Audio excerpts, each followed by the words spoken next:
ఇవాళ మీకు ఒక్కటే చెప్తా ఉన్నాను, ఆనాడు పేపర్ లీక్ అయిందని కేసీఆర్ గారు ఏ రోజైతే ఆనాడు అన్నారో, కేసీఆర్ గారి దృష్టికి వచ్చిందో, కేసీఆర్ గారు స్వయంగా ధైర్యంగా తప్పు జరిగింది మేము రద్దు చేస్తున్నాము అని బాజాబ్తు ధైర్యంగా రద్దు చేసిండు కేసీఆర్ గారు.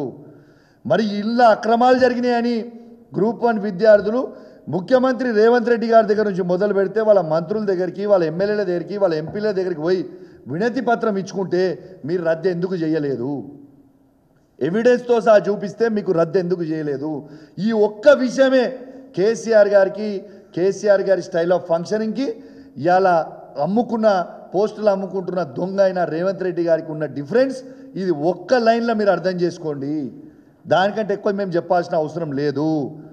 ఇవాళ బరాబర్ రేవంత్ రెడ్డి గారు మీరు గీవాల్యుయేషన్ కాదు, ఇక తప్పు అయిపోయింది, అడ్డంగా దొరికిపోయినా అనేది ఇలా క్లియర్ కనబడుతుంది. కట్ చేసి చక్కగా మళ్ళీ ఎగ్జామ్ ఫ్రెష్గా పెట్టండి, దొంగ పనులు బంద్ చేయర్రి. ఓటు నోటు దొంగ అయిన రేవంత్ రెడ్డి గారు మళ్ళా దొంగతనం చేస్తూ దొరికిపోయింది, అడ్డంగా దొరికిపోయింది. యావత్ తెలంగాణ ప్రజలు మొత్తం కూడా గమనించాలి, ప్రత్యేకంగా యువత మొత్తం కూడా గమనించాలి. దీంతోపాటు పెద్ద పెద్ద మాటలు మాట్లాడారు వీళ్ళు. రేవంత్ రెడ్డి గారు ఏం మాట్లాడిండు? రాహుల్ గాంధీ గారిని తీసుకొచ్చి అశోక్ నగర్కి పోయి మేము అధికారం వచ్చిన సంవత్సరంలోనే 2 లక్షల ఉద్యోగాల నోటిఫికేషన్ ఇస్తామన్నావు. ఏమైనా 2 సంవత్సరాలు అయిపోతుంది, ఏమైంది? నీ ఒక్క ఉద్యోగానికైనా నువ్వు నోటిఫికేషన్ ఇచ్చినవా రేవంత్ రెడ్డి? సిగ్గు లేకుండా మళ్ళీ ఎన్ని అబద్ధాలు చెప్పిర్రంటే, అసెంబ్లీలో ఒకటి తూతు మంత్రంగా ఒకటి పెట్టి ఇట్లా ఇచ్చి పంపించారు బయటికి. ఎక్కడికి పోయింది నీ నోటిఫికేషన్లు? ఏవి బాజాబ్తులా మీరు సంతకాలు పెట్టి పేపర్ యాడ్లు ఇచ్చి గుళ్ళల ప్రమాణాలు చేసి మొత్తం చేసి పెట్టిర్రు. అశోక్ నగర్లో నిరుద్యోగ యువతని రెచ్చగొట్టిర్రు. రాహుల్ గాంధీ గారు మీరు పోయి సంవత్సరం లోపల 2 లక్షల ఉద్యోగాల నోటిఫికేషన్ ఇస్తామన్నారు. ఏ ఒక్క ఉద్యోగానికైనా నువ్వు నోటిఫికేషన్ ఇచ్చినవా? ఏది నీ షెడ్యూల్? ఏది ఆ రోజు డేట్లతో సహా టైంలతో సహా రాసి మీరు మొత్తం కూడా రిలీజ్ చేసిర్రు. మరి ఎవ్వి మీకు చేత కాదు, కేవలం ఒర్రినట్టు ఒరుతా ఉంటావు తప్పితే మా మీద అబండాలేసుడు, కేసీఆర్ గారి మీద ఏడుచుడు, కేటీఆర్ గారి మీద ఏడుచుడు, హరీష్ రావు గారి మీద ఏడుచుడు తప్పితే నీకు ఏదైనా పరిపాలన చేతనవుతుందా? నువ్వు తెలంగాణలో ఉన్న యువతకి ఎందుకు అబద్ధాలు చెప్పినావు? నేను కూడా అడుగుతా ఉన్నా, ఎందుకు అబద్ధాలు చెప్పినావు జవాబు చెప్పాల్సిన అవసరం ఉంది. తెలంగాణలో ఉన్న ప్రతి యూత్ కూడా ఆలోచించాల్సిన అవసరం ఉన్నది. ఈ తెలంగాణ రాష్ట్రంలో విచిత్రమైన పరిస్థితి, కాంగ్రెస్ బీజేపీ అలయన్స్ నడుస్తూ ఉంది. ఇది చాలా విచిత్రమైన పరిస్థితి. మీ అందరు గుర్తు చేసుకోండి ఒక్కసారి. తెలంగాణలో ఉన్న యువతను అందరు కూడా చెప్తాను, ఒక్కసారి గుర్తు చేసుకోండి. ఆనాడు కేసీఆర్ గారి ప్రభుత్వంలో పేపర్ లీక్ అయినప్పుడు బండి సంజయ్ గారు ఆనాడు ఏ విధంగా పోరాటం చేసిండు? మరి ఇవాళ పేపర్లు వీళ్ళు అమ్ముకున్నారు, సెంటర్ల ప్రూఫ్స్తో సహా చెప్పిన తర్వాత ఇలా బండి సంజయ్ గారు కావచ్చు, బీజేపీ నుంచి కావచ్చు, ఒక్కరన్నా దీని మీద మాట్లాడినరా? ఎందుకు మాట్లాడలేదు? మన నిరుద్యోగ యువత పోయి బీజేపీ దగ్గరికి పోయి ఇదే బండి సంజయ్ గారి దగ్గరికి పోయినరు, కిషన్ రెడ్డి గారి దగ్గరికి పోయినరు, వాళ్ళున్న పార్లమెంట్ సభ్యుల దగ్గరికి పోయినరు, బీజేపీ శాసనసభ్యుల దగ్గరికి పోయినరు. దీని మీద మాట్లాడమంటే ఎందుకు మాట్లాడలే? ఇలా బండి సంజయ్ గారు ఈ భారతదేశానికి హోమ్ మినిస్టర్ తనే. ఇలా హోమ్ మినిస్టర్ మీరే అయినప్పుడు మీరు ఈ పేపర్ లీక్ అయినప్పుడు అప్పుడు బాగా మాట్లాడమన్నప్పుడు ఎగిరెగిరి పడ్డరు. ఇవాళ ఎందుకు మీరు మాట్లాడలేదు అంటే రేవంత్ రెడ్డి గారు బండి సంజయ్ గారు ములాఖత్లో నడుస్తూ ఉన్నారు. ఇది వాస్తవం కాదా?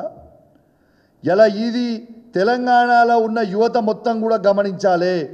మళ్ళా మీకోసం పోరాటం చేసింది కేసీఆర్ గారి నాయకత్వంలో, కేటీఆర్ గారు, హరీష్ రావు గారి సూచనలతోని బీఆర్ఎస్ పార్టీ సైనికులుగా మేమే ఉన్నోళ్ళందరం కూడా మళ్ళీ మీకోసం పోరాటం చేసి ఇలా న్యాయం గెలిచేలాగా మేము కొట్లాడినాము తప్పితే మళ్ళీ ఇదే కాంగ్రెస్ పార్టీ వాళ్ళు అమ్ముకున్నారు, బీజేపీ పార్టీ వాళ్ళు రేవంత్ రెడ్డికి అమ్ముడు పోయిర్రు. విచిత్రమైన పరిస్థితి. ఎందుకు మాట్లాడలేదు అనేది ఒక్కటే జవాబు మీరు చెప్పాల్సిన అవసరం ఉన్నది. తెలంగాణలో ఉన్న యువత మొత్తం కూడా అర్థం చేసుకోవాల్సిన అవసరం ఉన్నది. ఈ తెలంగాణ రాష్ట్రంలో కాంగ్రెస్ పార్టీ, బీజేపీ పార్టీ అనేది ములాఖత్తులో నడుస్తున్నది. ఇది స్వయంగా ఇదొక్క పెద్ద ఎగ్జాంపుల్. దీంతో పాటు కూడా ఇంకొక దివానా శాసనసభ్యుడు ఉంటాడు బీజేపీ వాడు, ఆయన మన ఆదిలాబాద్, ఆయన పేరేందే శంకరన్న కాదు, మన పాల్వే పాల్వే హరీష్ ఉన్నాడు. ఇది కూడా స్వయంగా కాళేశ్వరం గురించి రేవంత్ రెడ్డి ఇచ్చిన స్క్రిప్ట్ మొత్తం ఈయన చదువుతాడు అసెంబ్లీలో. అంటే మీకు 2 ఎగ్జాంపుల్ చెప్పిన. గ్రూప్ 1 విషయంలో బండి సంజయ్ గారు ఒక్కటి కూడా స్పందించలేదు. రేవంత్ రెడ్డి గారు బండి సంజయ్ గారు ములాఖత్ మాట్లాడుకొని దాంట్లో స్పందించలేదు. ఇక అసెంబ్లీలో కాళేశ్వరం మీద రేవంత్ రెడ్డి గారు పాల్వే హరీష్ గారు ములాఖత్ అయి మాట్లాడుతుంటారు. అంటే ఈ 2 ఉదాహరణలు తెలంగాణలో ఉన్న ప్రజలు, తెలంగాణలో ఉన్న అక్కా చెల్లెలు, అన్నా తమ్ముళ్ళు, తాతలు, అవ్వలు, యువకులు అందరూ కూడా దీన్ని మీరు గమనించాలి. ఇలా బీఆర్ఎస్ పార్టీయే ఇవాళ తెలంగాణ ప్రజల కోసం, తెలంగాణ ప్రజల మీద ఉన్న ప్రేమతోని ఇలా కేవలం బీఆర్ఎస్ పార్టీ మాత్రమే మాట్లాడుతూ ఉన్నది. ఇలా యూరియా విషయం కూడా వచ్చేసరికి మీరు ఇంకో ఎగ్జాంపుల్ కూడా చెప్తున్నా.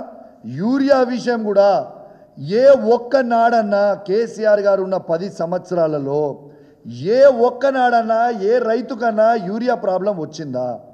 మళ్ళా యూరియా గురించి కూడా మాట్లాడేది, ధర్నాలు చేసేది, రోడ్డు మీద కూర్చుని నిలదీసింది మళ్ళా కేసీఆర్ గారి నాయకత్వంలో బీఆర్ఎస్ పార్టీయే తప్పితే ఇదే బీజేపీ వాళ్ళు కానీ, ఇదే కాంగ్రెస్ వాళ్ళు కానీ ఒక్కరన్నా యూరియా గురించి రైతుల కోసం మాట్లాడినరా? అంటే మీరు 3 ఉదాహరణలు ఆలోచన చేయండి. గ్రూప్ 1 దాంట్లో ములాఖతే, కాళేశ్వరం గ్రూప్ 1 దాంట్లో బీజేపీ కాంగ్రెస్ ములాఖతే, కాళేశ్వరం దాంట్లో బీజేపీ కాంగ్రెస్ ములాఖతే, ఆఖరికి రైతులకు ఇచ్చే యూరియా కూడా బీజేపీ కాంగ్రెస్ ములాఖతే. ఎవ్వరు మాట్లాడరు దీని గురించి. ఒక్కరు బీజేపీ వాడు మాట్లాడు, కాంగ్రెస్ వాడు మాట్లాడు, కానీ మళ్ళీ కేసీఆర్ గారే మాట్లాడతారు. ఆలోచన చేయండి తెలంగాణ ప్రజలారా. కేసీఆర్ గారు తెలంగాణ కోసం కొట్లాడిండు. 14 సంవత్సరాలు చావు నోట్ల తలబెట్టి తెలంగాణ తీసుకొచ్చిండు కేసీఆర్ గారు. ఈ తెలంగాణ ప్రజల మీద, తెలంగాణ తాతల అవ్వల మీద, తెలంగాణలో ఉన్న ఆడబిడ్డల మీద, తెలంగాణలో ఉన్న ప్రతి యువకుని మీద, తెలంగాణలో ఉన్న ప్రతి పురుషుని మీద, తెలంగాణలో ఉన్న ప్రతి రైతు మీద కేసీఆర్ గారికి మాత్రమే ప్రేమ ఉంటుంది. కేసీఆర్ గారి నాయకత్వంలో బీఆర్ఎస్ పార్టీ వాళ్ళకి మాత్రమే ప్రేమ ఉంటుంది అనేది మీరు ఒక్కసారి గుర్తుపెట్టుకోండి. ఎందుకంటే కష్టపడి చావు నోట్ల తలబెట్టి ఏ విధంగా తెలంగాణ కోసం కొట్లాడిండో ఒక్కసారి మీ అందరు కూడా ఆలోచన చేయండి, ఒక్కసారి రివైండ్ చేసుకోండి. కేసీఆర్ గారికి తెలంగాణ మీద ప్రేమ ఉంది కాబట్టే అద్భుతమైన తెలంగాణని ఈ భారతదేశ చరిత్రలోనే తెలంగాణ రాష్ట్రం దిక్కు ఇతర రాష్ట్రాలు తిరిగి చూసే విధంగా ఇలా కేసీఆర్ గారు తెలంగాణని నిలబెట్టిండు. ఒక్క కేసీఆర్ గారికి మాత్రమే ఈ తెలంగాణ మీద, బీఆర్ఎస్ పార్టీకి మాత్రమే ఈ తెలంగాణ మీద ప్రేమ ఉంటుంది. కానీ ఈ కాంగ్రెస్ బీజేపీ వాళ్ళకి కేవలం యాక్షన్ చేసేటోళ్ళే తప్పితే ప్రజల కోసం కొట్లాడేది మాత్రం ఇదే కేసీఆర్ నాయకత్వంలో ఇదే గులాబీ జెండా అనేది తెలంగాణ ప్రజలందరూ కూడా ఒక్కసారి గుర్తుపెట్టుకోవాలి. ఎవరన్నా ఈ 2 సంవత్సరాలల్లో కాంగ్రెస్ వాళ్ళు, బీజేపీ వాళ్ళు మీకోసం ఏ ఒక్క ఇష్యూలన్నా పోరాటం చేసినా మీ గుండె మీద చేసుకొని ఒక్కసారి ఆలోచన చేయండి. కేవలం కేసీఆర్ గారి జెండా, కేసీఆర్ గారి నాయకత్వంలో, కేటీఆర్ హరీష్ రావు గారి సూచనల మేరకు మేము పోరాటం చేస్తున్నాం తప్పితే, ఎందుకంటే తెలంగాణ రక్తం మీద ఉన్న ప్రేమ కేవలం కేసీఆర్ గారికే తప్పితే ఈ రేవంత్ రెడ్డికో ఈ బీజేపీ వాళ్ళకు ఉండదు. ఇది ఫ్యాక్ట్. ఇది అని తెలియజేస్తూ, మరియు దీంతో తెలంగాణలో ఉన్న ప్రతి యువతకి కూడా అర్థమైందని నేను అనుకుంటా ఉన్నానని చెప్పి సందర్భంగా తెలియజేస్తూ, మరియు ప్రత్యేకంగా నేను కూడా తెలంగాణ యువత తరఫున మా కేసీఆర్ గారికి, కేటీఆర్ గారికి, హరీష్ రావు గారికి మాకు సూచనలు ఇచ్చి కొట్లాడమని చెప్పినందుకు మీకు తెలంగాణలో ఉన్న యువత పక్షాన మీకు కూడా ప్రత్యేకంగా నా చేతులు జోడించి శిరస్సు వంచి మరీ మీకు ధన్యవాదాలు తెలియజేస్తూ సెలవు తీసుకుంటా ఉన్నాను. జై తెలంగాణ, జై కేసీఆర్.